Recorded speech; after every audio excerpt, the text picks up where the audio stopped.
ఇప్పుడు software employees massage సెంటర్స్కి వెళ్తున్నారు sir, spa సెంటర్స్కి. So అదే కరెక్టా కాదా?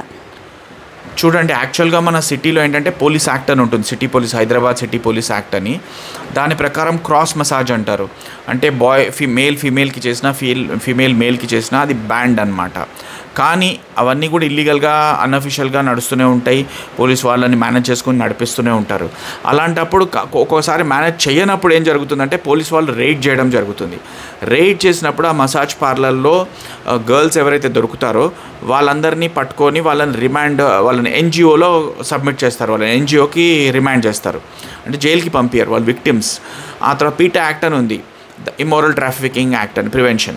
సో అందులో ఎవరైతే జెంట్స్ కస్టమర్స్ దొరికే, ఒకవేళ ఎవరైతే ఆ ఏజెంట్ ఉన్నాడో వాళ్ళకి దొరికితే వాళ్ళని ఖచ్చితంగా జైలుకి పంపిస్తారు, వాళ్ళకి బెయిల్ దొరకదు పీటా యాక్ట్లో.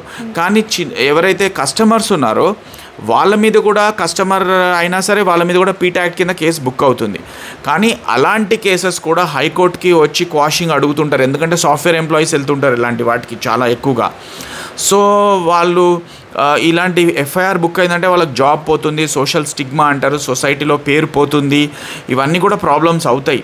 కాబట్టి ఏంటంటే వాళ్ళు ఎట్టి పరిస్థితుల్లో ఎఫ్ఐఆర్ని వదిలించుకోవడానికి, నాకు తెలిసి వాళ్ళు 10 కాదు 20-30 lakhs కూడా స్పెండ్ చేస్తున్నారు ఉత్త కేసు కొట్టించుకోవడానికి హైకోర్టులో. సో అలాంటివి అవాయిడ్ చేయడమే బెటర్.